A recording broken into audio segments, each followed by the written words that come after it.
Mesdames, Messieurs, l'Afrique est un continent de mémoire, ça a été dit, d'espérance, de destin. Terre où sont nées les premières civilisations de l'humanité, l'Afrique est aujourd'hui appelée à écrire l'une des plus grandes pages de son histoire contemporaine. Cette ambition ne pourra se réaliser que si sa jeunesse, qui constitue sa première richesse et sa plus grande promesse, s'approprie les idéaux d'unité, de paix, de solidarité et d'intégration qui ont inspiré les pères fondateurs de l'Organisation de l'Union africaine et qui continuent d'animer l'Union africaine. Cette Afrique, dis-je, est aujourd'hui entrée dans un siècle décisif de son histoire. Jamais son potentiel humain n'a été aussi considérable.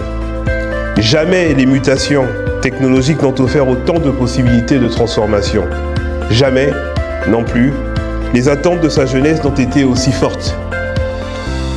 Notre continent est appelé, mesdames, messieurs, à faire de sa jeunesse non seulement le moteur de sa croissance économique, mais aussi l'architecte de son unité politique, de son innovation technologique et de son rayonnement international. L'avenir de l'Afrique ne se jouera ni dans les sous-sols, ni dans ses seules ressources naturelles.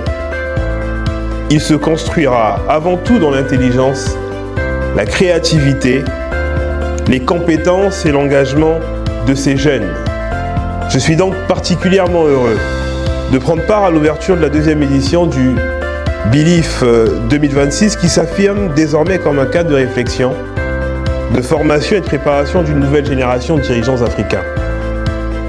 Je voudrais saluer chaleureusement, au nom de M. Ngolondele, ministre des Sports, de la Jeunesse et de l'Éducation civique, qui aurait souhaité présider lui-même cette cérémonie, mais on a été empêché par les exigences de son agenda ainsi que mon nom personnel. Les promoteurs de cette initiative, nous l'avons dit, dont la pertinence, la qualité et l'ambition méritent d'être saluées.